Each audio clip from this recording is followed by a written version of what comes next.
Hola, bienvenidos, bienvenidas. eh, Agradecidos por su compañía el día de hoy con nuestro webinar sobre trastornos del neurodesarrollo e inclusión de la discapacidad. En esta oportunidad con dos grandes especialistas y compañeras de equipo de trabajo, quienes Guadalupe Andrade y Sandra Arias, ambas psicólogas especialistas en trastornos del neurodesarrollo e inclusión de la discapacidad. Seguimos admitiendo participantes, esperando que sea una jornada de provecho. Siéntanse en la libertad de compartir, de plantear dudas, comentarios, que tanto las ponentes como nosotros podemos crear un debate y con ello profundizar el aprendizaje de esta jornada. A ver, podemos indicar con una manito o cualquier reacción si estamos en sintonía y estamos listos para iniciar. Muy bien, Stephanie, gracias por acompañarnos.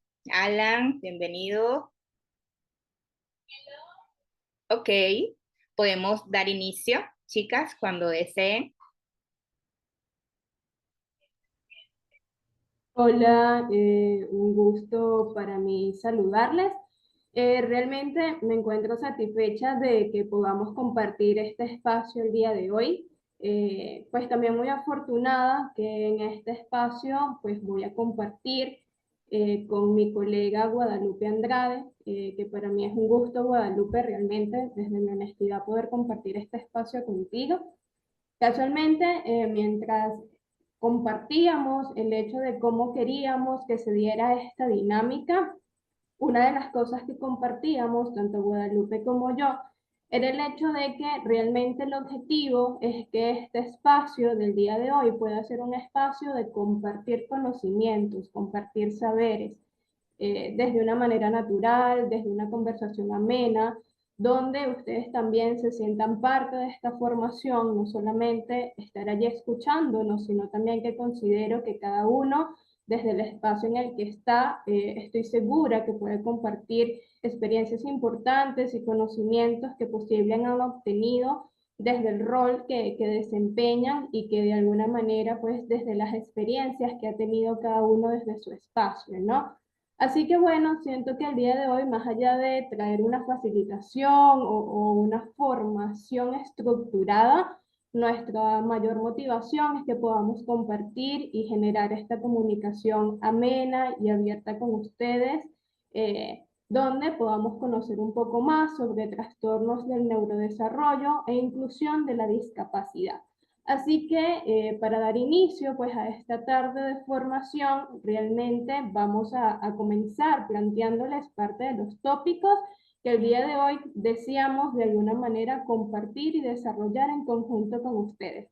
Así que por favor, la siguiente diapositiva. Ok.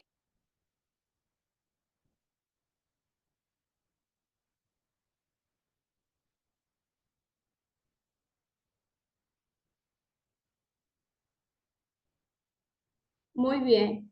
Eh, pues acá podemos ver de manera detallada cuáles son esos puntos que deseamos desarrollar. Entre ellos tenemos definición de los trastornos del neurodesarrollo, los tipos de trastornos del neurodesarrollo, detección temprana, diagnóstico, trabajo multidisciplinario, colaboración de los padres y un compartir de experiencia entre todos. Es importante saber que realmente cuando conversamos de trastornos del neurodesarrollo suele ser un tema bastante extenso, por lo cual la mayor intención que tenemos el día de hoy es conversar sobre algunas generalidades de los trastornos del neurodesarrollo y que a partir del encuentro del día de hoy podamos sensibilizarnos sobre el tema para poder comprender y entender por qué es importante esa detección temprana, cómo se realiza de alguna manera ese diagnóstico, por qué la importancia de ese equipo multidisciplinario, donde de alguna manera no solamente están presentes los especialistas pertinentes, sino también las familias, los padres, maestros que forman parte de este equipo, y de alguna forma pues entender por qué la importancia de conocer sobre este tema para nosotros ser una red de apoyo y de alguna forma poder generar un espacio seguro para nuestros niños y niñas y adolescentes, siendo nosotros pues quienes promueven a través del conocimiento la inclusión y el apoyo pertinente para que ellos puedan desenvolverse y mostrar todas sus potencialidades. Así que realmente también les acoto que toda la información que vamos a estar desarrollando el día de hoy está sustentada realmente en información científica que nos hemos ocupado de investigar para traerles material de calidad, por lo cual muchos de los conceptos que de alguna manera vamos a manejar el día de hoy, eh, de alguna forma forman parte del DSM-5, trayendo consigo información veraz que de alguna manera nos sirva no solamente para aprender nosotros, sino también de alguna manera para compartir con otras personas que les pueda interesar esta temática. Así que la invitación no solamente es a que podamos disfrutarnos este espacio el día de hoy, sino que cada uno de nosotros que estamos el día de hoy en este espacio tenemos también el enorme compromiso de compartir este conocimiento con aquella persona que también puede ser una red de apoyo y con esa persona que posiblemente también sería interesante que pudiese aprender un poco más sobre trastornos del neurodesarrollo. Así que bueno, comencemos este espacio formativo. Continúa, Diaya.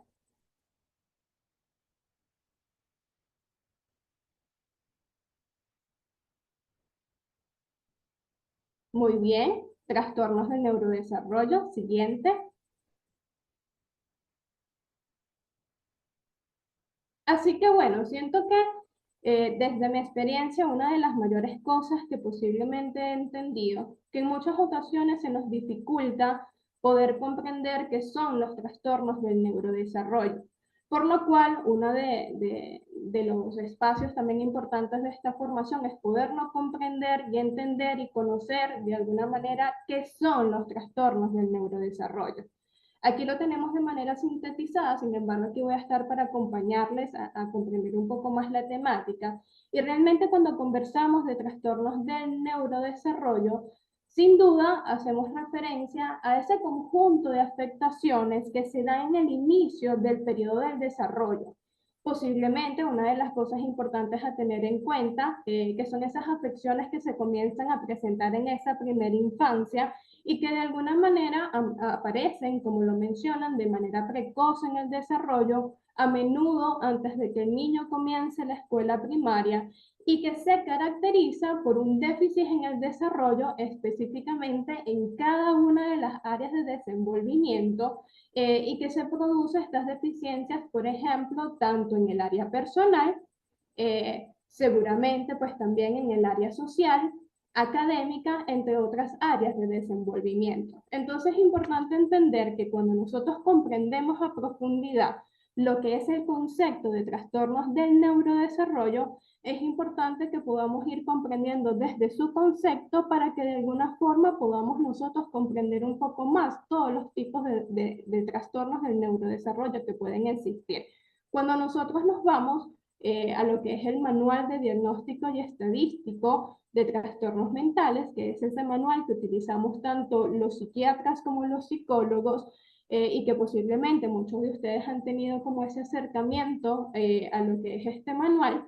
Realmente en este manual encontramos diferentes tipos de trastornos del neurodesarrollo en su clasificación. Y por eso es importante que el día de hoy podamos entender que vamos a conversar un poco sobre estos tipos de trastornos desde una manera bastante general y que de alguna forma la idea es que podamos comprenderlos, poder definir ese punto en común que posiblemente ellos tienen y entender de alguna forma por qué es importante comprender sobre ellos y cómo podemos ser nosotros una red de apoyo, ¿sí? Así que continuemos con la siguiente diapositiva, por favor. Así que bueno, por acá uno de los trastornos que encontramos y que posiblemente ya han escuchado con anterioridad es el trastorno de discapacidad intelectual, ¿no? Cuando hacemos referencia de alguna forma al trastorno de discapacidad intelectual, Ajá, por favor. La discapacidad intelectual se caracteriza por un déficit en las capacidades mentales generales, entre ellas encontramos razonamiento, resolución de problemas, planificación, pensamiento abstracto, juicio y aprendizaje. Es importante entender que al momento de presentarse este déficit en estas capacidades intelectuales, sin duda, va a traer consigo que se presenten deficiencias en el funcionamiento adaptativo, posiblemente en cada una de sus áreas del desarrollo. Un aspecto importante a entender es que por lo general cuando evaluamos a una persona que tiene un diagnóstico de discapacidad intelectual, pues estas áreas de funcionamiento intelectual se encuentran por debajo al promedio esperado para su edad. Continuemos.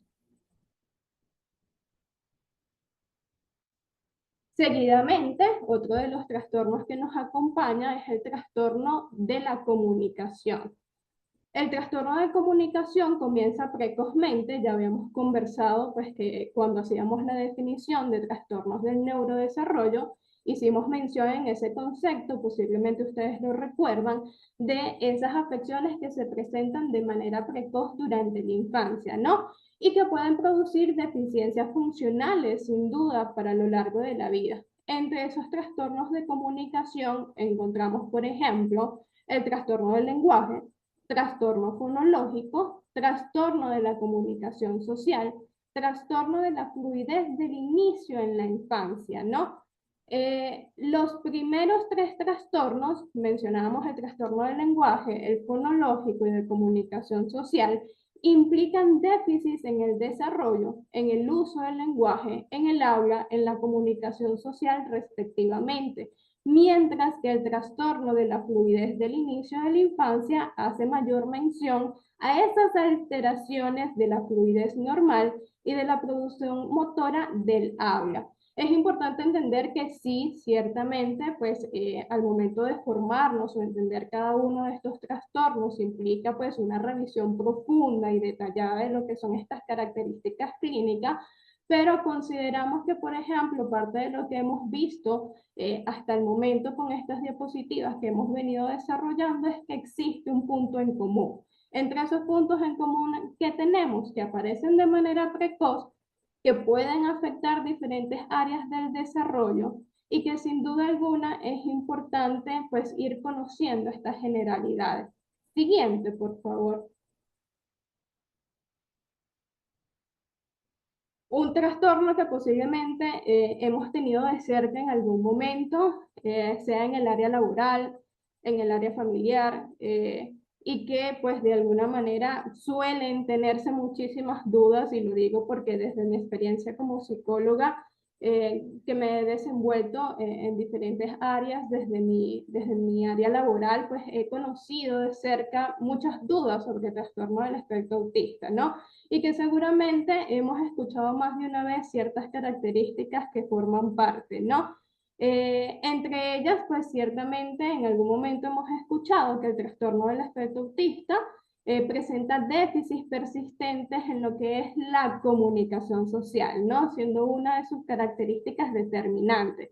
No solamente son déficits en la comunicación social, sino que también le acompaña déficits en interacción social en múltiples contextos, incluidos los déficits de reciprocidad social, déficits en los comportamientos comunicativos no verbales que son usados para la interacción social, déficits en las habilidades para desarrollar, mantener y entender las relaciones sociales, así como también cuando se realiza un diagnóstico de trastorno del espectro autista, se debe tomar en cuenta que debe formar parte también de esas características clínicas los patrones de comportamientos, intereses o actividades de tipo restrictivo o repetitivo.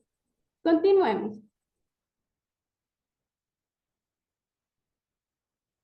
Otro de los trastornos que posiblemente también hemos encontrado y hemos escuchado en algún momento de nuestra vida es el trastorno de déficit de atención, hiperactividad, ¿no?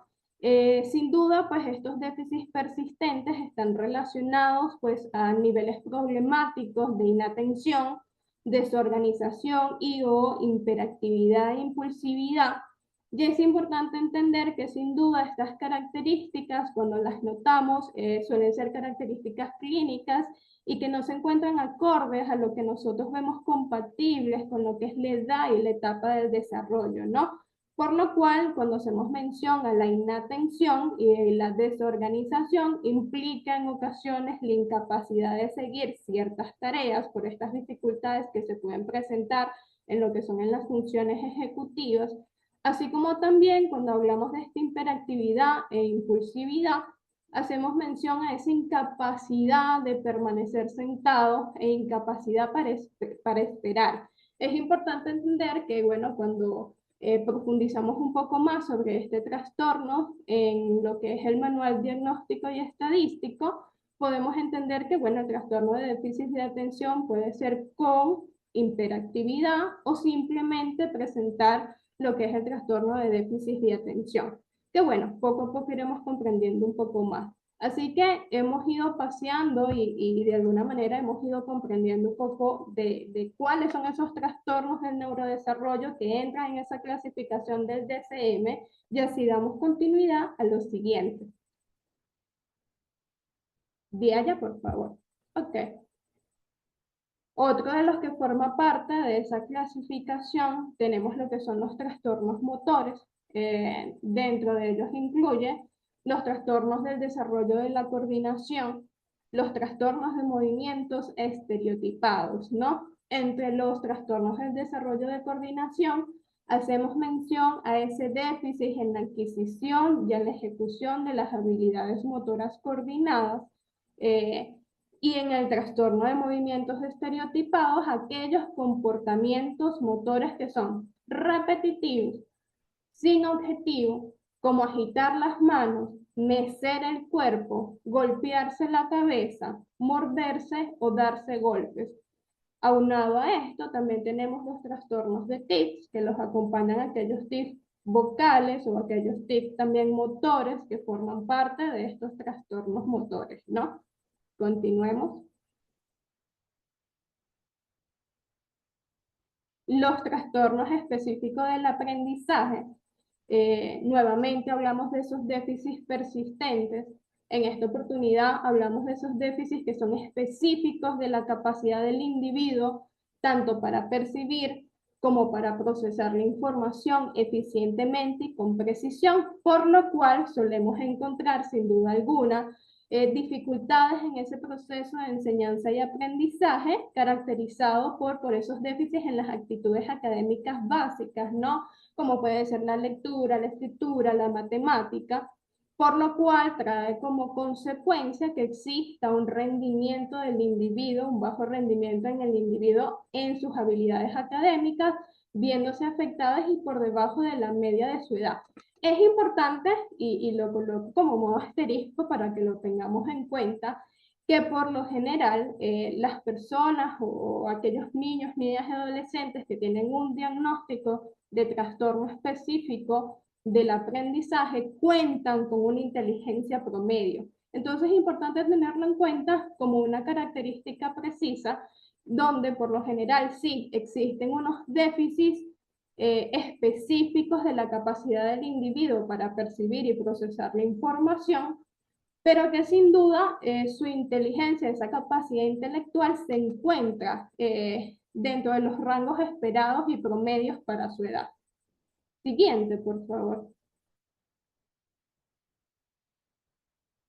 Fíjense que antes de continuar con este punto, uno de los aspectos importantes y que yo considero bueno, que de alguna manera he aprendido con la práctica, la complejidad sin duda de lo que es el diagnóstico y la detección temprana de un diagnóstico de trastornos del neurodesarrollo. Y me gustaría que de alguna forma no solamente mostrarles, sino sensibilizarles al respecto, ¿no? Lo importante que es formarnos, conocer y también conocer nuestros propios limitantes en relación a que más allá de generar un diagnóstico, es importante siempre que exista un equipo multidisciplinario para que podamos hacer no solamente un adecuado diagnóstico, sino también una detección temprana. Y por eso la importancia de sensibilizarnos al respecto. Una de las cosas que he notado con la práctica profesional es que muchas veces no recurrimos a de alguna manera llevar los lineamientos pertinentes, sino que en muchas ocasiones se generan diagnósticos por generarlos, que de alguna manera existen profesionales que de manera muy individual generan un diagnóstico sin haber trabajado por un equipo multidisciplinario. Y yo diría que también el desconocimiento que existe sobre trastornos del neurodesarrollo, donde considero que quienes acompañamos a los niños tenemos una enorme responsabilidad. Y cuando hablo de responsabilidad, no solamente hago referencia, por ejemplo, a los especialistas como el médico, el psicólogo, psicopedagogo, sino la importancia también que el docente que esté en aula, así como también como madres, padres y representantes, podamos formarnos en el área. Importante entender, más allá que sea para diagnosticar, porque siento que el tema del diagnóstico es delicado y nos compete es a ciertos especialistas pertinentes para ello, diría yo que es para poder hacer esa detención temprana que nos permita llevar los pasos pertinentes para asistir a los especialistas pertinentes y poder brindar un apoyo adecuado. Por ello, pues siento que les intentaba mostrar estas generalidades de estos trastornos del neurodesarrollo, que implica mucho trabajo, siento, detrás de todo esto que hemos mostrado, que es centrarnos en cada uno de ellos, es hacer una revisión sistemática y teórica de cada uno de ellos y formarnos de alguna manera que lleva tiempo y el tema de la experiencia para conocer un poco más sobre ellos. Y con ello, pues el objetivo, les mencionaba yo a ustedes, es poder conocer de manera general, pero sin duda tener en cuenta la responsabilidad y la importancia de que todos acá podamos cada día conocer un poco más sobre trastornos del neurodesarrollo, sin duda para poder promover una inclusión en cada una de esas áreas de desenvolvimiento donde hacen vida a estos niños, niñas y adolescentes, ¿no? Y con eso pues traemos aquí el tema, ¿no? El diagnóstico temprano realmente es fundamental porque nos ayuda a qué? O sea, a proporcionar el apoyo adecuado a los niños con trastornos del neurodesarrollo y que podamos mejorar significativamente el desarrollo y la calidad de vida de estos niños. Y es allí nuestra responsabilidad, que cuando nos educamos, nos formamos, podemos ver un poco más y de alguna manera poder activar esa red de apoyo que nos permita canalizar y al mismo tiempo poder generar esos apoyos pertinentes que pueda de alguna forma brindar calidad de vida a estos niños y de alguna manera familiarizarnos para generar las herramientas y las estrategias necesarias para que ellos puedan mostrar sus potencialidades. Y con eso, bueno, siento que a partir de ahora comienza pues este conversatorio y este compartir de saberes. Así que te pregunto, Guadalupe, ¿qué piensas tú sobre este tema? Bueno, antes que nada, buenos días a todos. Igual muy contenta de poder compartir contigo, Sandra, para quienes, me parece que no lo comentaste. Sandra es una compañera venezolana y algo que yo les reconozco mucho a los venezolanos y se los he dicho, em, son muy estudiosos y muy comprometidos con lo que desean aprender. Respecto a este tema, considero y me gustaría, ya empezando a interactuar con las personas que nos acompañan, que nos pudieran comentar cuál es la profesión que tienen, porque ahorita vamos a hablar de eso, si son psicólogos, si son docentes, si son médicos, generales, psiquiatras, su profesión y la otra.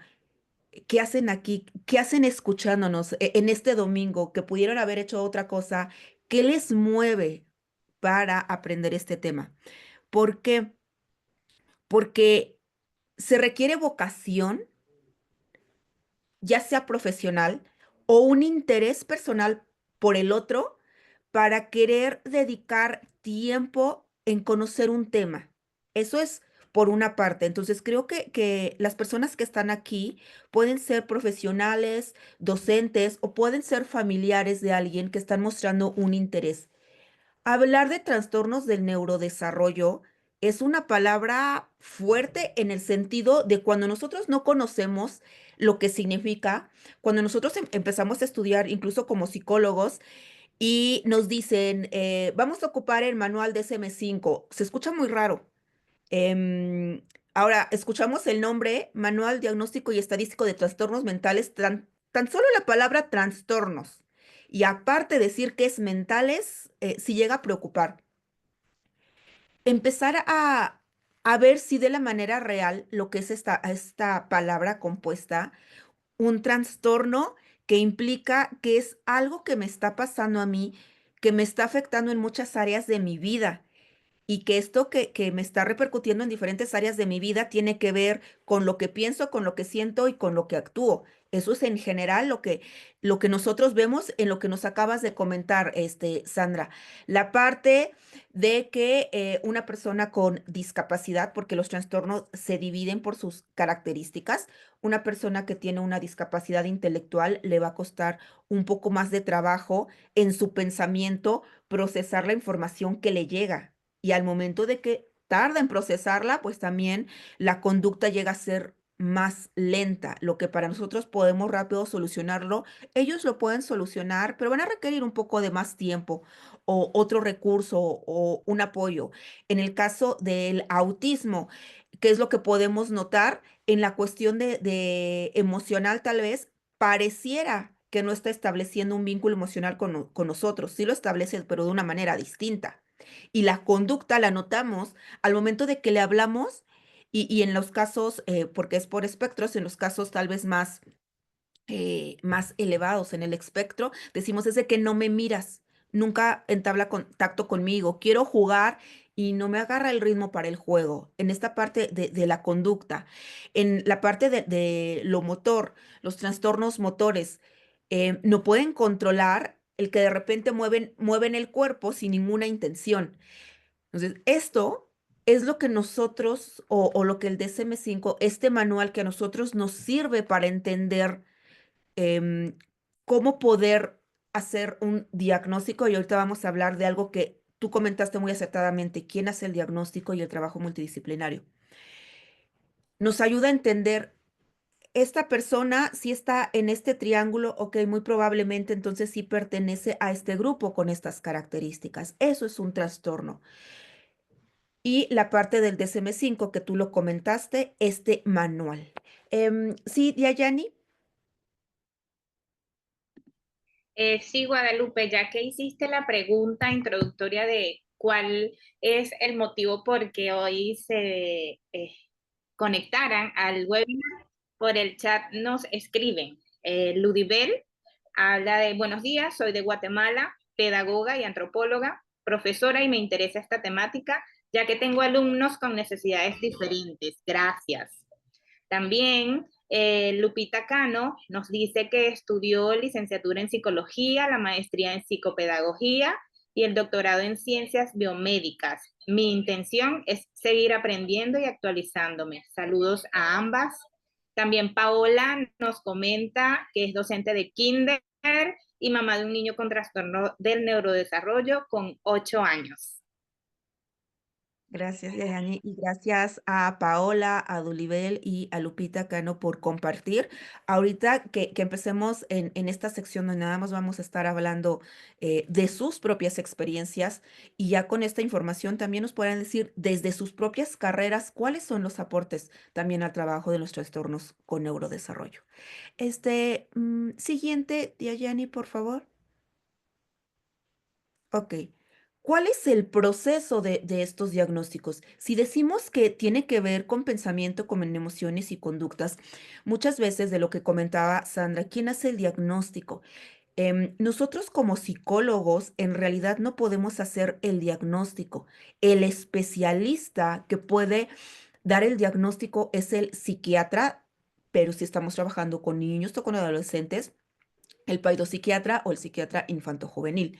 Ahorita vamos a ahondar por qué y también entonces cuál es mi trabajo como psicólogo, qué hago aquí si yo no lo puedo hacer.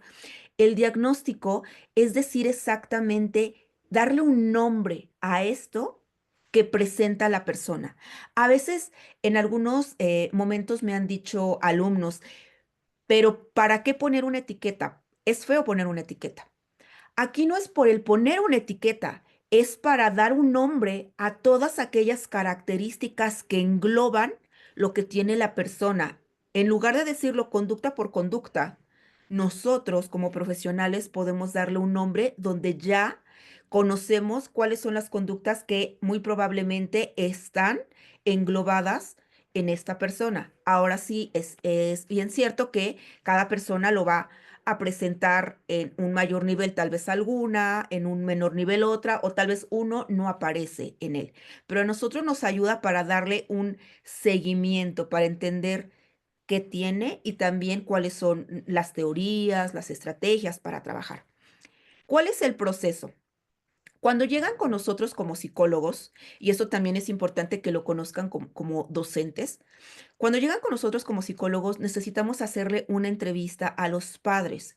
No nada más se trata de se lo llevo y en 5 minutos dígame si tiene autismo, dígame si tiene hiperactividad, dígame qué tiene. Ya lo que quieren es el nombre. Yo no sé exactamente qué tiene, ¿por qué?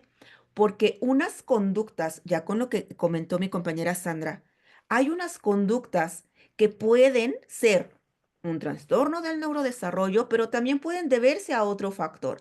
Imagínense que a un niño lo acaban de llevar a ver una película, a jugar con sus primos y le dieron muchos dulces. Entonces el niño llega a consulta y está muy inquieto, está muy alegre, está muy movido, es muy sociable y yo si no contemplo eso puedo decir, pues sí, presenta las características de un niño con hiperactividad, pero no tiene hiperactividad. Tiene que ver con de dónde acaba de venir, puede ser también la parte del horario, la parte de la educación de los padres, de las reglas que tienen. Entonces, es importante hacer la entrevista donde nosotros como psicólogos lo que vamos a revisar es desde los antecedentes. Los antecedentes son todos aquellos elementos que pueden estar relacionados con el diagnóstico. Podemos nosotros en la parte de neurodesarrollo, también lo que nos interesa es desde la gestación, desde que mamá estaba embarazada y también algunos datos de papá, porque hay estudios donde dicen que si bien la mamá es la que lo lleva, influye mucho las características de los hábitos de los del papá, si el papá tiene antecedentes de algún familiar que tal vez presentaba las mismas conductas.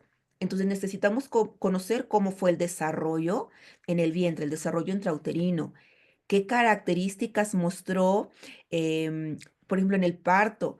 ¿Fue un parto prematuro, que significa que nació antes de las semanas correspondientes? Si fue un parto que tardó un poco más, si al momento que nació presentó alguna conducta, había mucho movimiento, no había mucho movimiento, cuando se empezó a desarrollar, se movía mucho, porque de ahí también puede haber algo relacionado a un trastorno motor al momento de que jugaba, socializaba con otros o no socializaba mucho o no socializaba porque en realidad mamá vivía con el niño y no había otros primitos, hermanitos, o mamá trabajaba y el niño no tenía esos modelos para socializar. Necesitamos nosotros ir descartando. Quienes son psicólogos pues conocen un poquito más en términos psicológicos, vamos haciendo también nuestras impresiones diagnósticas y vamos descartando. En el caso de quienes estén más dedicados a la docencia, necesitamos ir viendo qué características cumplen en común y qué características diríamos, esto puede deberse a otra cosa. Voy a preguntar si es otro aspecto. Entonces necesitamos hacer una entrevista profunda. También necesitamos observar. Observamos no nada más al niño, al adolescente, observamos también a los padres. Un niño puede moverse mucho y parecer hiperactivo y tal vez hoy lo trajo su tía y la tía lo consiente o los abuelos lo consienten y está muy inquieto, pero el día que vienen los papás se queda sentadito. Entonces, algo que tienen los trastornos del neurodesarrollo es que la conducta es en todos los ambientes. Entonces, no puede ser que el niño es hiperactivo con los abuelos, pero con los papás se le quitó la hiperactividad. Entonces, eso se debe a otra cosa. Observamos. Y también em, conviene observar en otros ambientes, no nada más en mi consultorio. Observamos cómo se comportan en la escuela, cómo se comportan con el docente, cómo se comportan en el patio y si se puede, cómo se comportan en otros medios sociales. No me voy a ir a meter a la casa de mi consultante, pero tal vez en el momento que llegan en la sala de espera y hay otros niños, ¿cómo se comporta cuando está con ellos? Se aplican pruebas. Aquí es importante tomar en cuenta, y para eso es importante especializarnos. Cuando nosotros nada más salimos con este perfil de psicólogos o de psicólogas, a veces no entendemos que es distinto cuando trabajamos con alguien que tiene trastorno del neurodesarrollo. Si yo sospecho de que está presentando características y tiene antecedentes que pudiera ser de un trastorno del neurodesarrollo, conviene no aplicarle pruebas. ¿Para qué? Para que yo pueda hacer la canalización y el trabajo multidisciplinario y mi colega pueda aplicarle las pruebas sin que yo le haya aplicado una que va a aplicar mi colega, mi especialista en psiquiatría, y va a ser la misma. ¿Por qué? Porque él ya sabe cuál es la batería. Al momento de que yo la aplico antes, es como en los médicos nos dicen, no nos automediquemos. Yo ya me tomé una pastilla, voy con el médico y ese síntoma que le iba a ayudar a hacerme mi diagnóstico ya no está. Entonces, ¿qué pasa? Los niños, como decía mi compañera Sandra, no significa, a diferencia de la discapacidad intelectual, que tengan una inteligencia baja. Entonces, puede ser que ya se aprendió algunos datos de memoria y cuando va con el psiquiatra o con el neuropsicólogo y le va a aplicar una batería, ya se la aprendió y entonces va a salir alterado el resultado, va a salir con un mayor puntaje porque el niño ya la conoce. Entonces, ser cuidadosos con esa parte. Hay algunas cosas que sí podemos hacer, como descartar que hay algunas cuestiones emocionales. Eso lo puedo hacer como psicóloga. Puedo ver que tal vez su retraimiento no es precisamente de un autismo, es que tiene alguna situación emocional, pues puedo aplicar pruebas proyectivas o alguna otra prueba orientada a lo emocional, pero si es una prueba más especializada, sí conviene dejárselo al otro profesionista. Y en base a eso hacemos un análisis como psicólogos. Y de acuerdo a ese análisis, nosotros le damos el acompañamiento a los padres de familia, porque si la palabra, como les mencionaba, es muy fuerte, trastornos del neurodesarrollo, también requieren un proceso de ir asimilando los papás y no les podemos dar un diagnóstico así, sino les damos psicoeducación, les decimos que esto es un proceso continuo, que en una sola sesión no les vamos a dar un diagnóstico que no nos corresponde, que lo vamos a trabajar de manera multidisciplinaria, cuál es el paso que sigue y les vamos dando ese acompañamiento. Sandra, creo que ibas a complementar algo. Sí, totalmente. Y básicamente sí, coincido y siento que es un punto de encuentro el hecho de entender que es un proceso continuo, continuo como es ese proceso de desarrollo y que de alguna manera es importante entender que en esa entrevista y esa valoración no solamente forma parte el niño o niña que estemos evaluando, sino que también forma parte como un aspecto fundamental dentro de la valoración, lo que es la familia, madres, padres, representantes, cuidadores principales, maestros, porque es necesario tener ese acercamiento con esas personas claves de esos diferentes ambientes donde se desenvuelve el escolar para tener esa cercanía, aquello que ellos posiblemente están observando y hacer una valoración completa, donde en ese proceso continuo seguramente van a formar parte también ese equipo multidisciplinario que cada quien desde su rol que desempeña tendrá como esos lentes que se coloca para hacer su evaluación desde su especialidad pertinente y que en conjunto trabajamos para dar una respuesta. Era lo que quería aportar. Muchas gracias por puntualizarlo, Sandra, sí, porque tocaste aspectos que es muy importante estar recordando. No nada más trabaja el psicólogo con los padres de familia, sino que hay muchas otras personas implicadas que también incluyen a la familia extensa, no nada más la familia nuclear y otro tipo de personas que están cercanas a la persona a la que nosotros queremos apoyar. Diayani, siguiente, por favor. Ok. Dentro de las personas con las que nosotros nos podemos apoyar como especialistas, están también los pediatras. ¿Por qué? Porque cuando son niños, bueno, menores de edad, siguen yendo con el pediatra y el pediatra tiene conocimiento sobre cuáles son las conductas normales y anormales de acuerdo a la edad. Incluso en la parte emocional, aunque bien no son psicólogos, pero también ellos pueden detectar que la parte de esa sensibilidad a ciertos estímulos, estar con ciertas personas, dices, ya no es normal de la edad. Entonces, ellos pueden hacer la observación a los padres de familia de hay algo que no está siendo acorde a su edad y sugiero que vayan con este especialista. Y ahí es como nosotros como especialistas nos vamos uniendo y empezamos a trabajar en equipo desde lo que conocemos para ayudar a la persona que está en nuestras manos. Entonces tenemos a los pediatras, estamos también los psicólogos. Aquí no anoté a los docentes como la parte del tratamiento, pero también quiero recalcar que son muy importantes. ¿Por qué?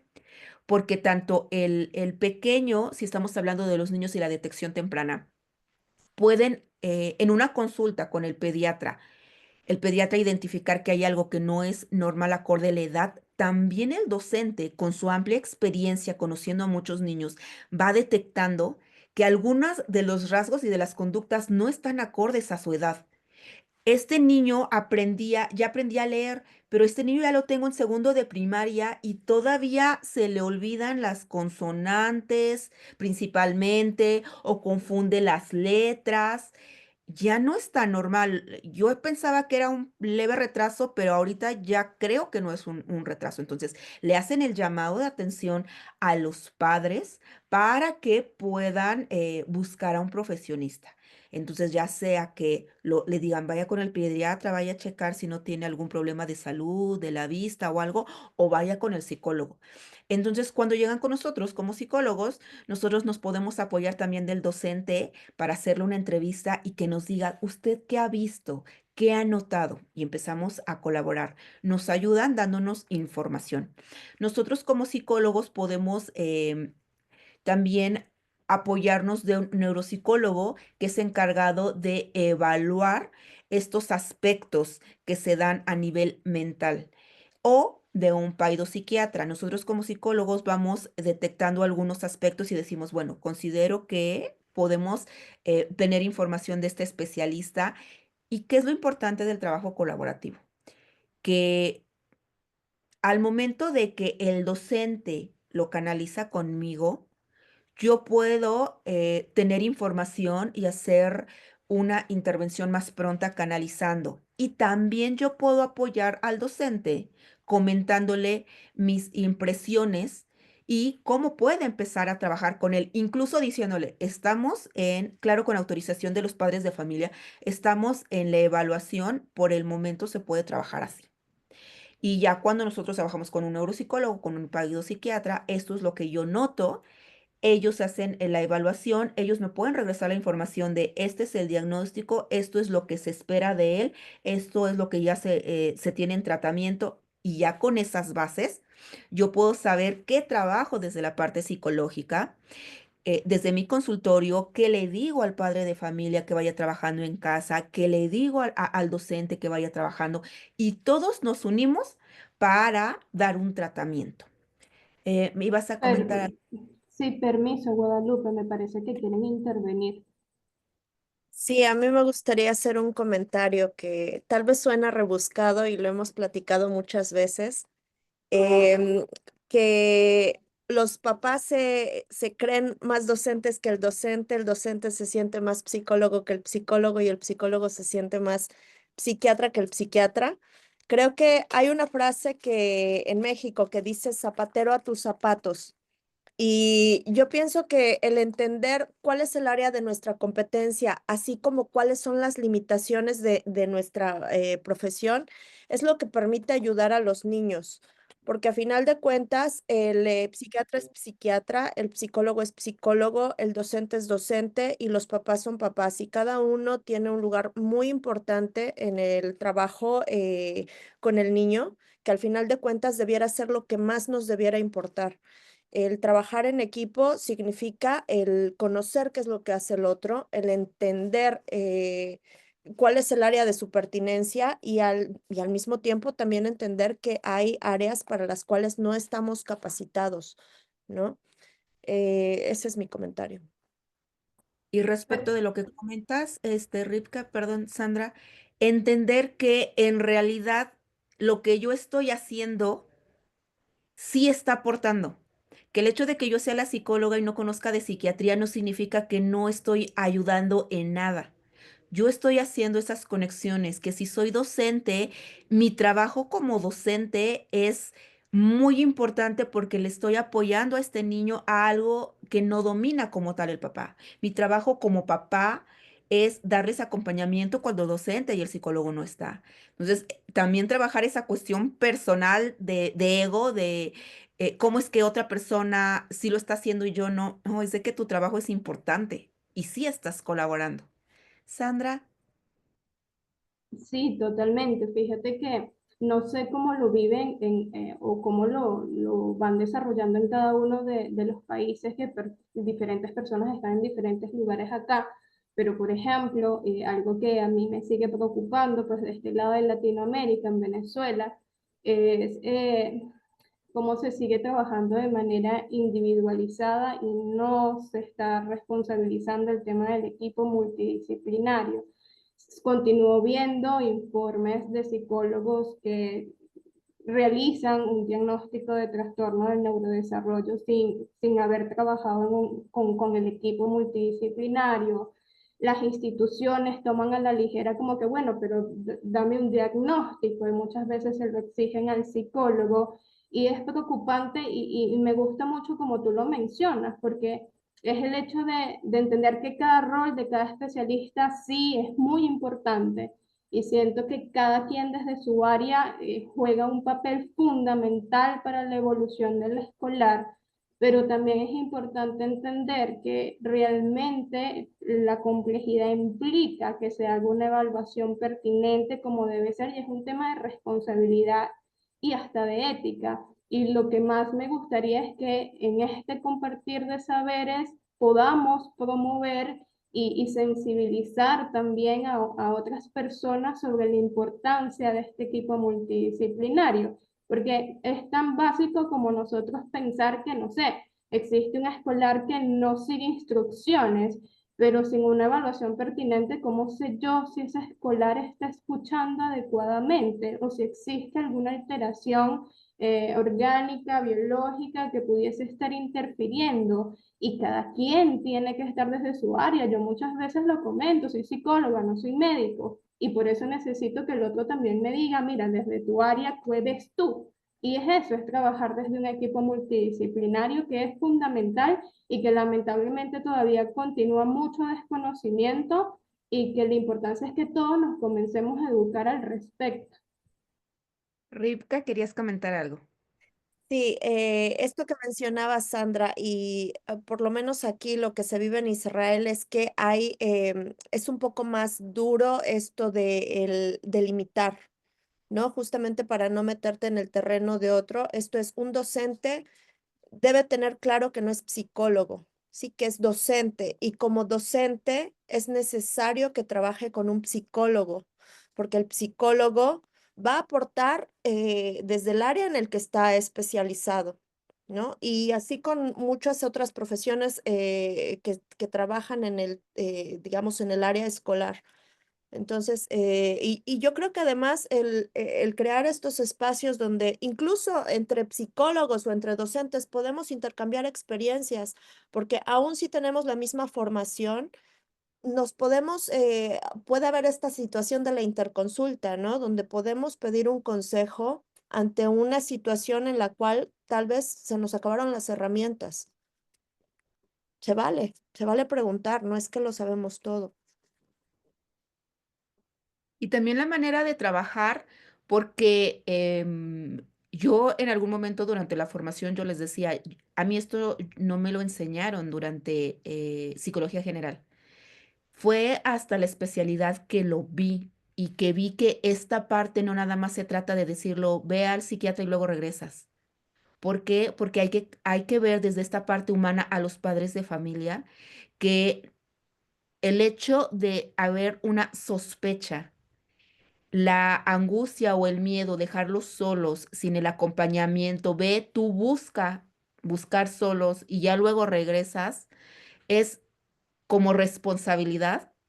Yo, al ser el enlace, ir haciendo esos contactos con los especialistas y darles el acompañamiento de cómo te sientes, hay alguna duda, vamos a trabajar de esta manera, pero si me dicen esto, bueno, si te dicen esto, regresamos, podemos trabajar la parte de psicoeducación, lo que tú necesitas, vamos a ver cómo trabajamos en esto. No se sienten abandonados. Entonces, nuestro papel, desde esta parte ética, creo que a veces ha habido esta duda o esta idea de, es de que si lo mando con el psiquiatra me va a quitar mi trabajo. Es de que una, no es ético y la otra es de que entonces no tienes claro cuál es tu papel. Tu papel es apoyar. Y si el trabajo fue de verdad nada más que el psiquiatra le diera continuidad, ya hiciste bien ese papel desde esa parte ética. Diayani, ¿vas a comentar algo? Sí, quisiera, no sé si fue que se me pasó y lo comentaste, pero diferenciar un poco cuando hablamos de psiquiatra y de paidopsiquiatra para quienes no diferencian los términos en cuanto a este abordaje. Y también comentar antes que se me pase en el chat otro mensaje, en este caso de Carmen desde Honduras. Dice, buenos días, trabajo con niños ciegos en un programa de estimulación temprana y algunos niños con discapacidad múltiple. Me encantan estos temas porque me permite actualizarme para atender con mucha seguridad a estos pequeños. Gracias, Carmen. Y también nos acompaña Carlota Piguave Suárez desde Guayaquil, Ecuador. Bienvenidos. Sí, desde esta parte de la diferencia tiene que ver más con la edad. El psiquiatra para adultos, el paidopsiquiatra para niños, pero también está el infanto juvenil para infantes y para adolescentes. ¿Por qué? Porque sí hay ciertas diferencias entre los trastornos o las problemáticas que nosotros presentamos de acuerdo a la edad. Gracias por puntualizarlo también, Diayani. Siguiente, por favor. Ok, y también aquí hay que ver por qué es continuo. También a quienes son docentes, padres de familia, regresándome un poquito, entender, ya que les comentábamos esta parte del diagnóstico, el diagnóstico no lo vamos a hacer en una sola sesión. Así nos pasemos 4 horas, no lo vamos a hacer en una sola sesión. Entonces, paciencia con esa parte cuando dentro de las instituciones nos mandan, digo nos mandan porque muchas veces los psicólogos somos ese primer contacto y vea que te hagan un diagnóstico y a veces el docente o el papá creen que es de un día y saliendo de ahí ya van a salir con una hojita donde les vamos a decir qué tienen. No es así, lleva un proceso, pero también hay otro punto. Decíamos, es continuo. ¿A qué se refiere que es continuo? Siguiente, por favor. Gracias. Afortunadamente, el cerebro sigue en desarrollo, los docentes siguen enseñando, los padres de familia los siguen estimulando, llegan con el psicólogo, van con los familiares que al momento de que se les muestra o se les da esta psicoeducación, van sabiendo cómo apoyar el desarrollo de estos pequeños. Entonces, ¿por qué es continuo?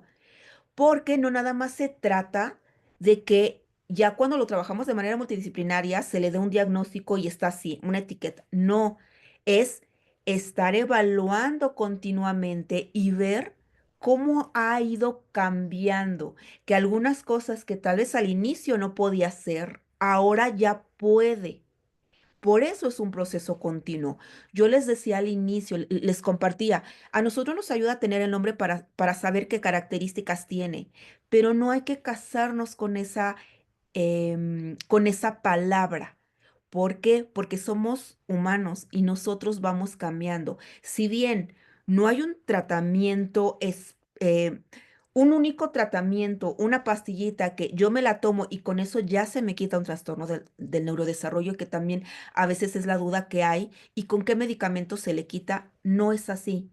Es trabajar mucho con los procesos, con los procesos que nosotros vamos teniendo que permiten que existan cambios. Mientras más personas nos unamos para generar estos cambios, los padres de familia, desde recibir la psicoeducación, trabajarlo en casa, poder darle esta información a los docentes y que sepan cómo individualizar esta enseñanza, este aprendizaje con este niño, enseñarles también a los compañeros a la escuela para hacer ambientes más inclusivos, trabajar con la familia extensa y también cada vez concienticemos más a las personas a nivel social, va a generar un cambio. Por eso lo que comentaba Sandra, el diagnóstico temprano, mientras de manera más temprana podamos realizar el diagnóstico y realizar la intervención, vamos a aprovechar mucho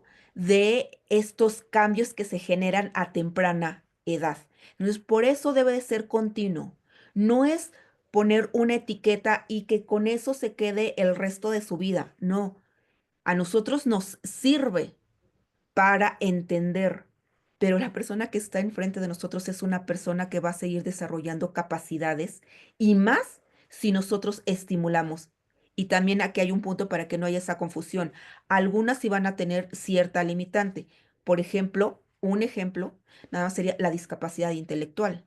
Sí podemos apoyar, pero no significa que en algún momento va a estar completamente, digamos que al 100%. Sí llega a haber ciertas limitantes, pero nosotros trabajamos para poder desarrollar en la medida de lo posible las habilidades, pensamiento, las emociones, las conductas. Sandra, Guada, de manera precisa, fíjate que cuando decías este tema de que el acompañamiento y la evaluación pues es continua, algo que se me venía a la mente es que también no solamente se trata de que es continuo para dar el diagnóstico, sino que también es continuo pese a que el diagnóstico ya esté hecho. Una de las cosas que también he evidenciado es que dependiendo de la etapa del desarrollo, de los cambios ambientales a los cuales se expone, por ejemplo, el tema de la pubertad, o sea, podemos tener un escolar que ya tiene su diagnóstico de base y que bajo estos cambios, oye, comienzan a aparecer otras necesidades que son importantes de evaluar. Entonces, era lo que también quería aportar. muchas gracias, Sandra, por tu aporte. Sí, es correcto esa parte. Hay que tomar en cuenta muchos elementos y algo que a mí me sorprende de la capacidad humana es de que muchas veces se llegan a hacer diagnósticos, tal vez no precisamente en trastornos del neurodesarrollo, lo pongo como ejemplo, donde no dan a veces mucho tiempo de vida, por ejemplo, y nos sorprenden las personas. Cuando dices, nunca va a llegar a la escuela y resulta que termina una carrera. Entonces, hay que tomar también en cuenta que depende mucho del trabajo que nosotros estemos haciendo, pero por eso es importante conocerlo. No dar una falsa esperanza a algo, pero tampoco quitar las esperanzas de algo. Eso nos ayuda o lo podemos hacer a través de conocer. Conociendo ya no va a ser tan fácil que alguien que no conozca del tema nos pueda decir algo y que lo creamos ciegamente. Cuando nosotros conocemos del tema, nos podemos ir haciendo nuestra propia idea. Lo importante de webinars como este. Siguiente, Diayani. Ok. Tomar en cuenta que hay muchos recursos y que tanto docentes como padres de familia y como los compañeros o este medio social, así está, lo quise representar. El docente puede tener ciertas herramientas, ciertos tableros para trabajar con los alumnos dependiendo de sus características.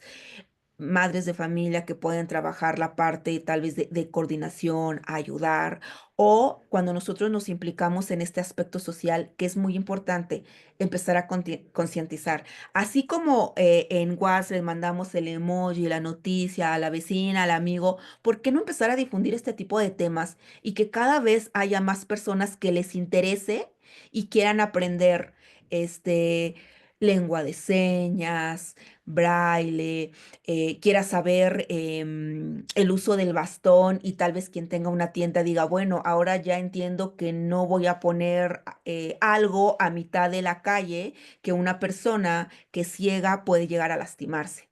Entonces, concientizar más sobre eso. Mientras más personas nos unimos a este trabajo, podemos aportar más al otro, que no necesariamente tiene que ser una persona cercana. O sea, la otra persona también tiene el mismo derecho que yo a poder convivir, desplazarse, comunicarse, relacionarse. Siguiente, por favor, tía Jenny. Ok. Y para eso hay que trabajar el aspecto de la inclusión. La inclusión, hay inclusión social, hay inclusión educativa, pero aquí lo que quiero resaltar es la inclusión requiere reconocimiento. Reconocer que hay personas que tienen trastornos del neurodesarrollo, que tienen alguna discapacidad. Puede ser muy variado los trastornos del neurodesarrollo, pueden ser muy variados desde tener una sola discapacidad a tener múltiples discapacidades. Reconocer. A veces nosotros creemos que el hecho de que veamos a una persona que es ciega y si no lo nombro, no existe, no me duele, no pasa nada. Reconocer que existe. La otra, respetar que existe y respetar que el otro no tiene que amoldarse a mí, respetar que tiene sus propias características, tiene su propio proceso y que pertenece. De repente se nos olvida que la otra persona no es que yo te doy permiso que te juntes conmigo, es de que tú perteneces. Nosotros al momento que incluimos, que es algo que queremos también fomentar, es reconocer que existen estos trastornos, que existen estas discapacidades, respetar que hay ciertas características y trabajar para que las personas se sientan pertenecientes al lugar. ¿Qué pasa si tenemos un alumno que tiene poca movilidad?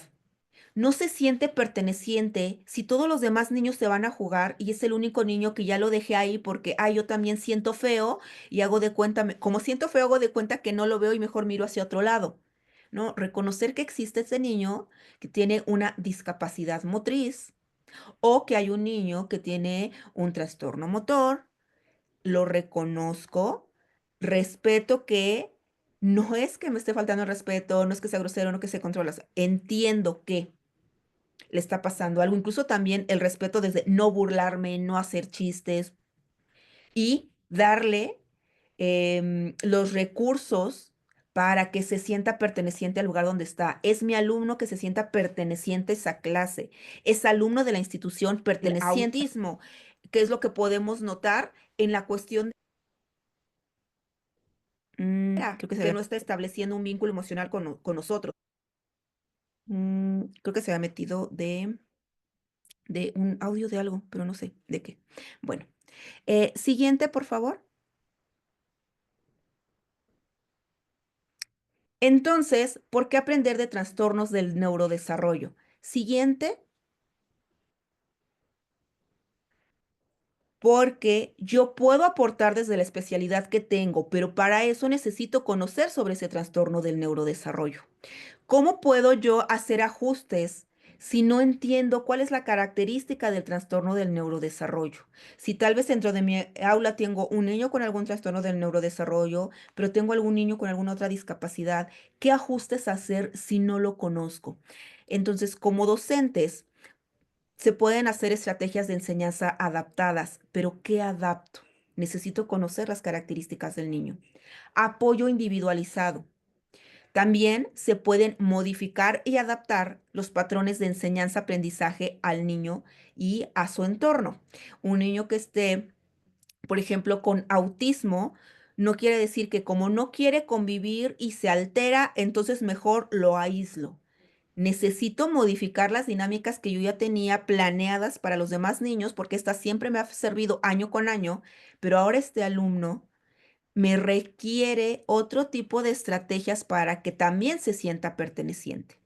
Hay que minimizar posibles efectos adversos. Aquí me voy a salir un poco porque estamos hablando de inclusión, que no nada más implica trastornos del neurodesarrollo.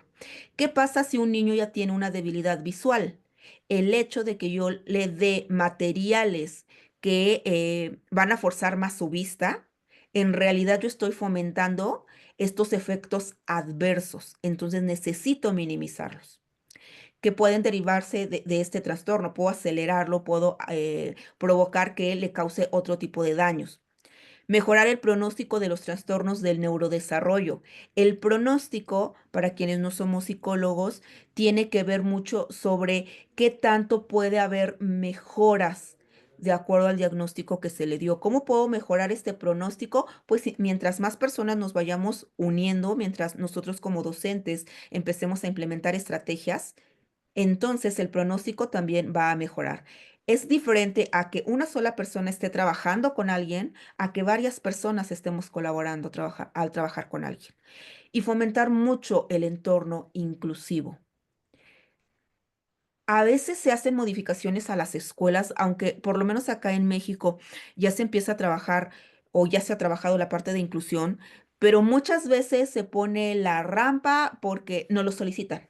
Y a veces vemos que hay rampas que tú dices, hasta caminando a mí me cansa, entonces no está una rampa completamente adaptada. El entorno inclusivo debe permitirle a la persona que se sienta perteneciente, que no sea un reto más, poder incluso usar esos aspectos que parecen que se hicieron para la inclusión, pero en realidad a veces está hecho por personas que no conocen sobre el tema. Hay una buena intención, una mala ejecución, entonces el resultado que se quería lograr no se logra. Esa es la importancia de ¿y para qué debo de aprender? Para entonces saber ¿qué puedes aportar tú desde tu área? Diayani, Justo esto que mencionas, Guadalupe, de la importancia de saber, de conocer, de informarnos, me lleva con todo lo que hemos hablado hasta ahora, esta proliferación de contenido en redes sin base científica, ¿no? Que lleva a ciertos elementos de generalizaciones, de errores de conceptos, de etiquetas y de neologismos, es decir, conceptos que en realidad no tienen ningún basamento, que no tienen que ver con diagnóstico o que hacen que en cualquier situación aislada se generalice o se etiquete a un niño sin tener esta previa información que ustedes nos están mostrando ahora. Y no sé cómo ven ustedes eso desde la experiencia o desde la especialidad. exacto. Rivka, querías comentar algo. Sí, me parece que esto que mencionas, Guadalupe, por ejemplo, las adaptaciones en la escuela, me comentaba una compañera que ella es una acompañante dentro del marco educativo y ella veía la labor del docente. Entonces ella decía, hacer una adaptación no consiste únicamente en que tipo le traes al niño un examen con 10 preguntas y al niño con algún tipo de discapacidad le dices, bueno, tú contesta 3 y el resto contestan las 10, sino llevarle un examen con también 10 preguntas, pero adaptado al nivel del niño con discapacidad para que él se vea igual que los otros y que no se vaya con esta sensación de ser menos o de no poder hacerlo, ¿no? Y también lo que mencionabas, Guadalupe, la cuestión de, por ejemplo, este es un ejemplo de muchos, las rampas, ¿no? Hay otro ejemplo, me lo compartió alguna vez alguien que hicieron un mural en braille, ¿no? Entonces, a veces tenemos de verdad las mejores intenciones de crear ambientes inclusivos, pero también lo hacemos desde la ignorancia, ¿no? Y yo creo que no es digamos, no es un pecado el hecho de ser ignorantes, ¿no? El problema es cuando no nos damos cuenta de nuestra propia ignorancia, no hacemos algo para salir de ella, ¿no? Yo creo que todos sabemos algo de algo y sabemos y desconocemos un montón de cosas, ¿no? Y por eso es importante la cuestión de continuar capacitándonos para entender más, entender mejor.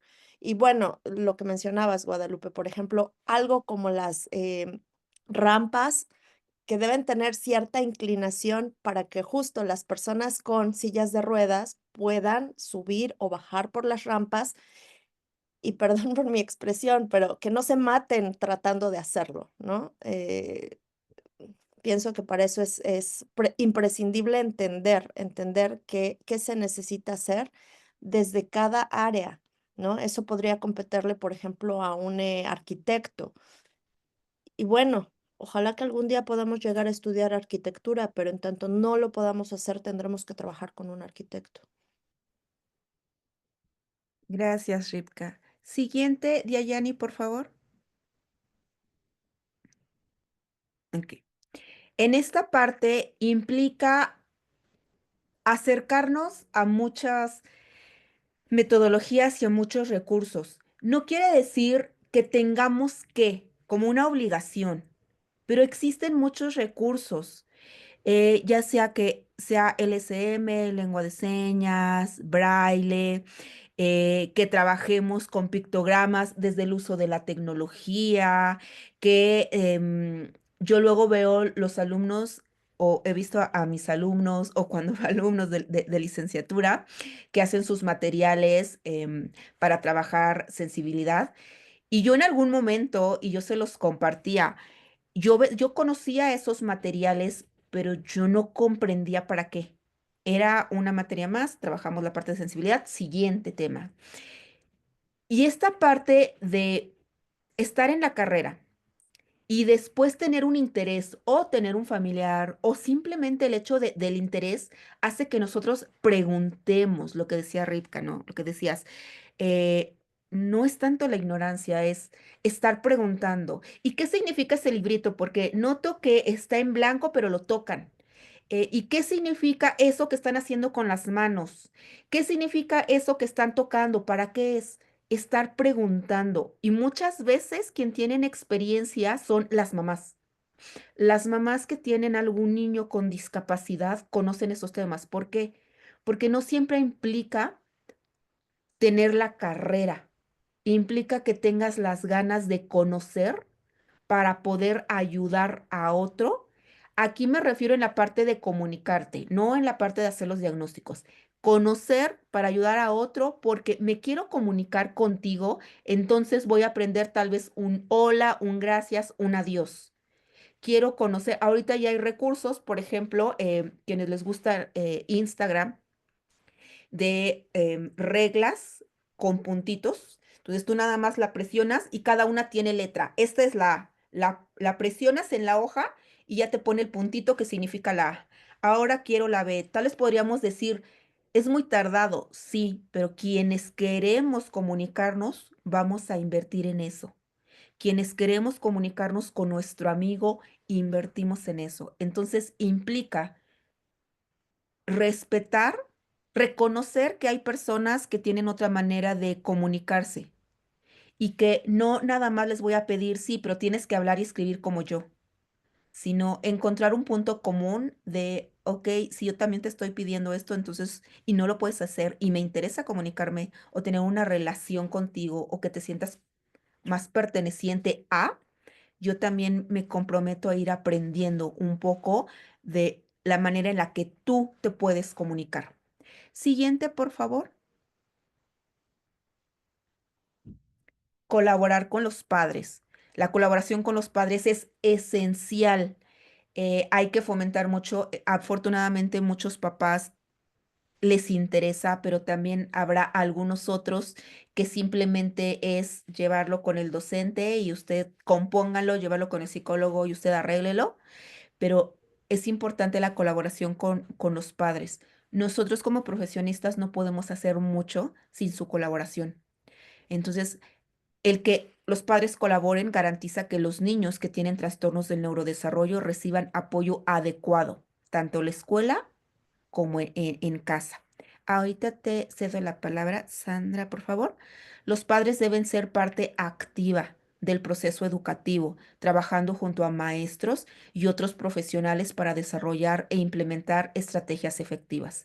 El padre está al pendiente y si le puede comentar al docente, he notado que este cambio que le dio no le está sirviendo mucho o le está funcionando. A nosotros como psicólogos también nos dice, esta tarea le está gustando y he notado que está avanzando en esto. O no, desde que le puso esto, noto que no funciona. Ok, les podemos explicar, hay que ser pacientes o podemos nosotros hacer ese cambio. Sí, Sandra. Fíjate que una de las cosas que yo siempre tengo en cuenta, y no sé cómo lo ves tú, es que cuando hablamos de un diagnóstico, yo digo que el diagnóstico no solamente pertenece, por ejemplo, al escolar, sino que el diagnóstico también termina formando parte de todos. Y sin duda, el tema de la colaboración de los padres también implica que pues esos padres formen parte de un rol activo dentro de la intervención y eso implica que muchas veces pues requieran de ese acompañamiento, requieran de educarse al respecto, que se les brinde también a ellos un espacio seguro para ser escuchados, validados, reconocidos y que pues parte de la intervención no solamente implica acompañar al escolar, sino también acompañar a esos padres dentro de ese proceso donde en muchas ocasiones el tema de la incertidumbre, las dudas, el desconocimiento puede afectarle al núcleo familiar emocionalmente y que cuando acompañamos también a esos padres y cuidadores, implica que luego de haber conocido, de haber reconocido, de haberle puesto un nombre, de haber comprendido la situación, ejerzan ese rol de colaboración y bueno, formen parte de ese proceso educativo trabajando en conjunto con los docentes y con los profesionales que forman parte de esa intervención. Hay yo nada más de lo que comentaste, lo único que le cambiaría el puede. Es de que lo es, le afecta, no tanto como una posibilidad, es una realidad. Afecta a toda la familia, no nada más a los padres de familia. Tal vez a ellos son a los que vemos en consulta cuando llevan a su hijo, pero ¿qué pasa de los hermanos? Ellos están viendo la angustia de los papás o no saben cómo trabajar o cómo ayudar a su hermano, no saben qué tiene.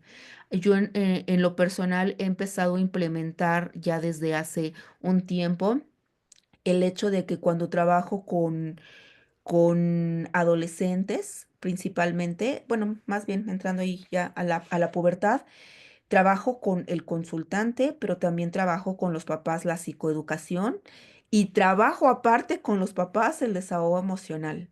Y en el caso de sospechas de trastornos del neurodesarrollo, aparte de trabajar con los niños, trabajar la psicoeducación con los padres y darles un espacio que no es psicoeducación, que es un espacio para ellos donde pueden externar cómo se sienten, qué les preocupa, em, porque este tipo de situaciones, como cualquier otra, la vida no te espera a que te recuperes del anterior para, ok, ya estás más tranquila, otra cosa. Entonces, a veces uno ya viene con alguna situación personal, alguna situación laboral y ahora tienes una situación que atender sobre tus hijos. Entonces, trato de ir uniendo em, el niño, psicoeducación con los padres y un espacio para los padres, porque si los padres están bien, van a tener mucha más fortaleza emocional para acompañar a sus hijos. Sino también en algún momento se desgastan y ya no pueden acompañar adecuadamente al niño. ¿Por qué? Porque están cansados. Y ya de eso también tenemos las mesas redondas de nuestra compañera Caro de acompañantes, porque es importante tener un espacio donde nos demos cuenta que el hecho de que yo esté cansado y que quisiera yo que no le pasara esto y por qué, no significa que sea yo mala persona, es de que cansa. Entonces, tener un espacio donde lo estoy atendiendo a él, pero también me estoy atendiendo a mí como persona. Entonces, buen aporte, Sandra, muy cierto lo que tú comentaste. Siguiente, Diayani. trabajar mucho con la psicoeducación. ¿Qué es psicoeducar? Es darle los conocimientos a las personas sobre alguna situación, principalmente de enfermedad, educarlas sobre esto para que tome responsabilidad y pueda realizar las acciones más adecuadas a ello. Em, Lupita Cano nos quiere comentar algo. Adelante, Lupita.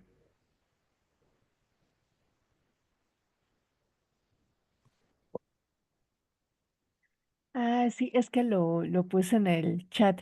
Que también me parece que es importante poder y darles la oportunidad a los padres de que también ellos en casa hagan actividades sencillas que faciliten también el avance de la persona o del niño, niña, adolescente que podemos tener enfrente, porque además también ellos disminuyen sus pautas de ansiedad, el niño, la niña y el adolescente también, porque de una u otra forma también se siente cobijado por los padres o por el cuidador principal y que estén ajustadas este, a todo su contexto, ¿no? Para que a partir de ahí pueda seguir avanzando.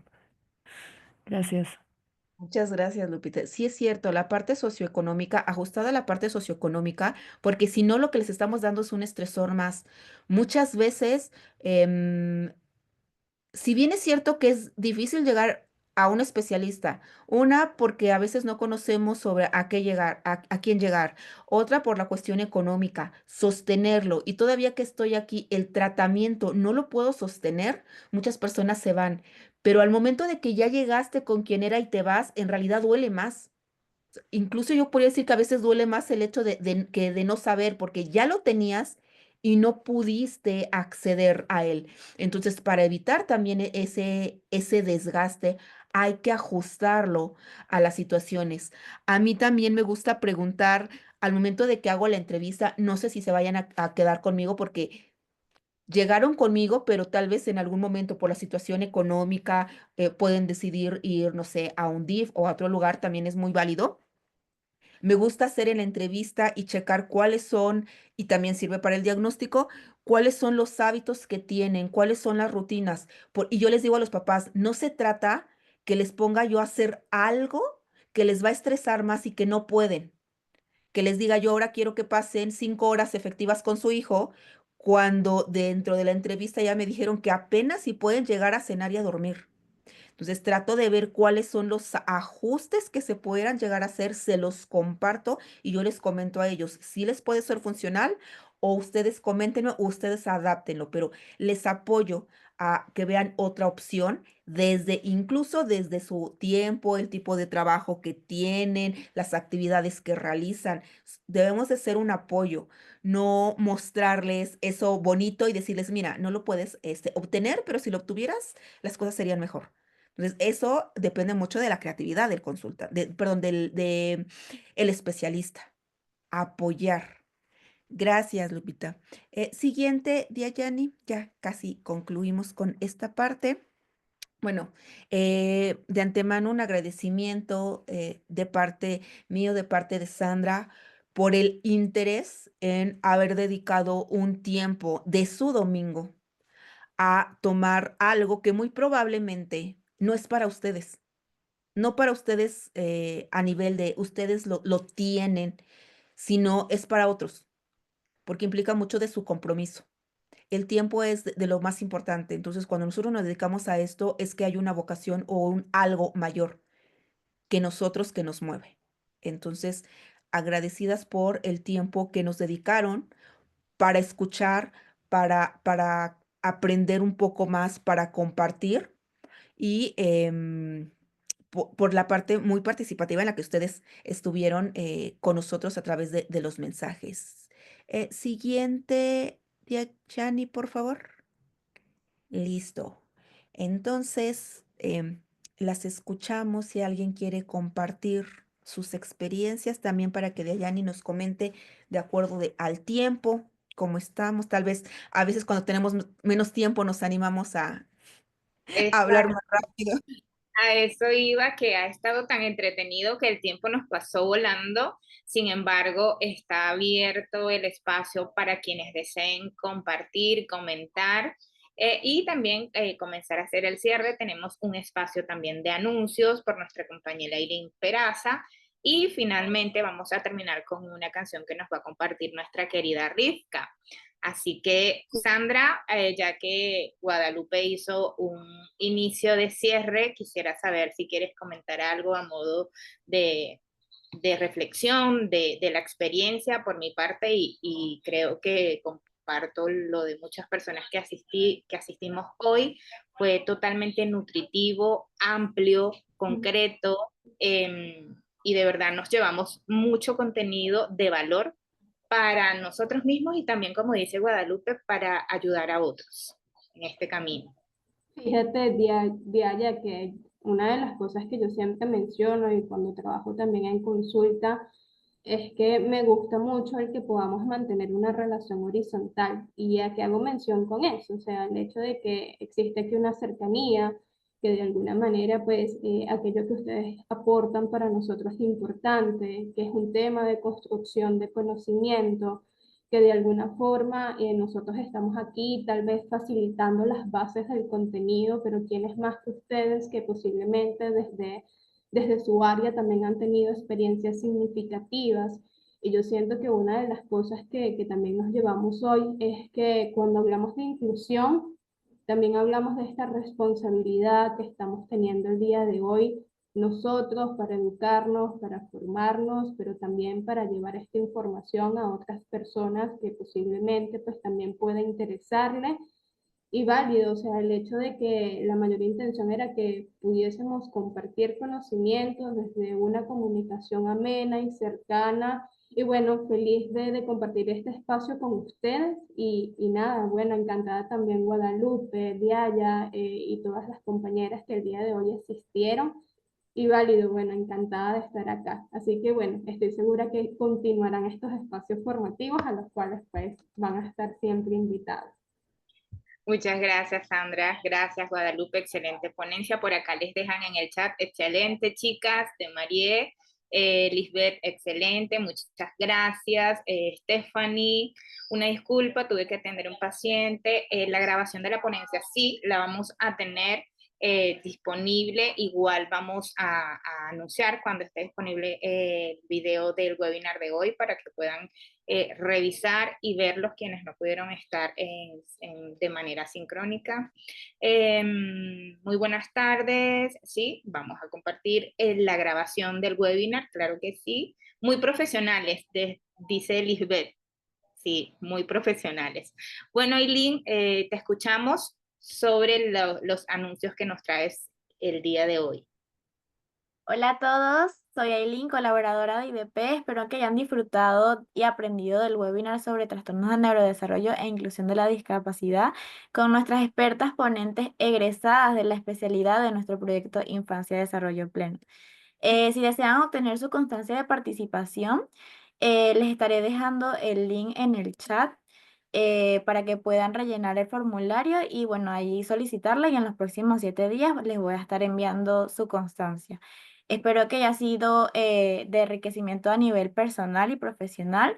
Pueden seguirnos a través de nuestras redes sociales, las cuales también las dejé en el chat para estar pendiente de nuestro próximo encuentro en el mes de marzo. Aprovecho de extenderles una invitación a participar en nuestras otras actividades gratuitas. Todos los miércoles tenemos tertulias, que son espacios enriquecedores donde discutimos diferentes temáticas en nuestro grupo de WhatsApp, así que les invito a unirse a nuestro grupo de WhatsApp a través del link que dejé de las redes sociales.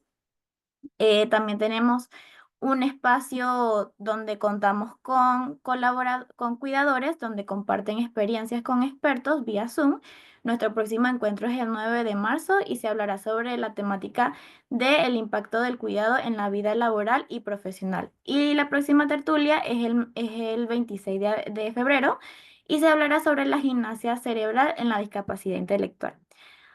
También en el caso de que estén interesados en formarse y entender mejor estas temáticas, ofrecemos diferentes programas de capacitación y actualmente tenemos inscripciones abiertas en el curso de discapacidad física y el curso de síndromes genéticos, los cuales inician en marzo, ya ahorita mismo en la próxima semana, y el curso de introducción al DCM-5 y el curso de trastornos mentales en la infancia y adolescencia, los cuales inician en abril.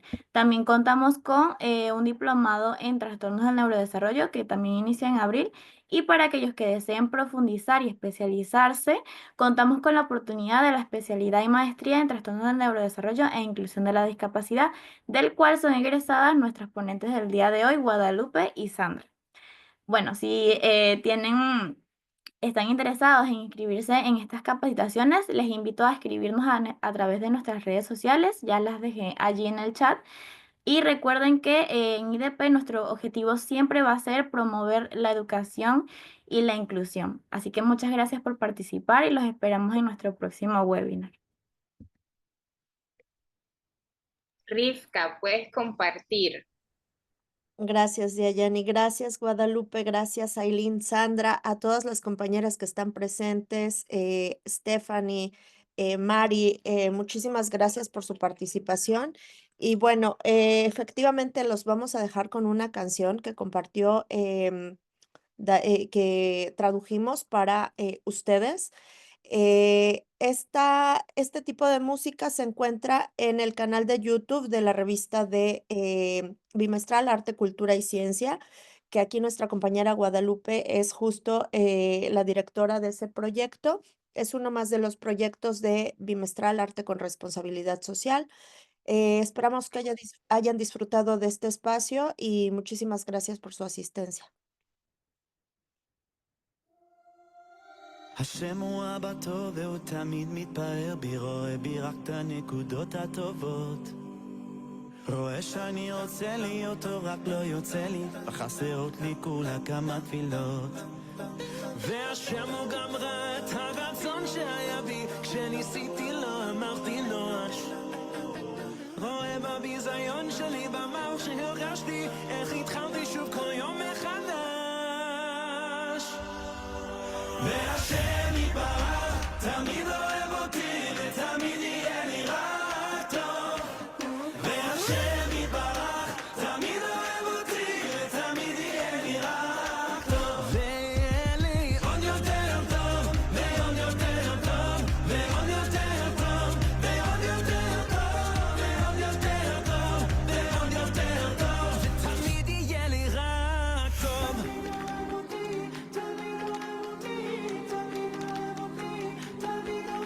שומע מרחם עליי ותמיד עונה לי, ואם עדיין לא ממשיך לחכות, מלא אותי בזה שאתה תמיד אוהבתי, תיתן לי כל יום מחדש מתנות, ותעניק אותי ברחמים כאלו כמו שבעולם הזה נקרא רחמים, שירו כולם שכן אני לא שומע תפילות ונחייך נהיה בריאים ונשים.